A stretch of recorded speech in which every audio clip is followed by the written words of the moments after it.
Members of the upcoming 118th Congress are arriving in Washington to an uncertain post-election landscape, with control of the House still undecided and party leadership in flux. Republicans are expected to win the 6 seats needed to capture the House majority. But Democratic Senate wins in Arizona and Nevada keeps the Senate under Democratic control, with some calling the election results a rejection of GOP extremism. This election, Nevadans rejected the far-right politicians working to divide us. I'm incredibly pleased by the turnout, and I think it's a reflection of the quality of our candidates. Republicans are trying to figure out how, despite one of the worst economies in decades and one of the most unpopular presidents in recent times, the predicted red wave fizzled. Now begins the finger-pointing among Republicans and the scramble for party leadership. Some blame Trump-backed candidates losing as the reason for Republican losses, and some blame Senate Minority Leader Mitch McConnell. There's probably a greater likelihood the House flips than the Senate.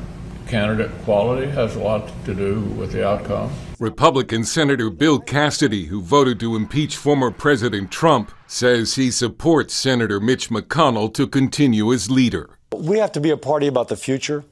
And so if we're talking about the future of the American voter, she'll make her choice. Party of the future is another way of saying no more Donald Trump in 2024. Meanwhile, Republicans are still hoping to flip Georgia's Senate seat in a December runoff. The most important thing we can do is elect Herschel Walker to make sure that we can keep the pressure on Democrats in the Senate. Even if Walker wins, Vice President Kamala Harris will still cast the deciding vote. In the House, some are questioning whether Republican Minority Leader Kevin McCarthy has enough support to become Speaker. In a scenario deemed unthinkable just a week ago, Speaker Nancy Pelosi is still hoping for a miracle that would allow her to retain her post. We don't pray for a victory. I grew up in a political family. You don't pray for the victory, but you pray that God's will be done. Meanwhile, former President Donald Trump is still expected to formally announce his 2024 presidential run Tuesday night,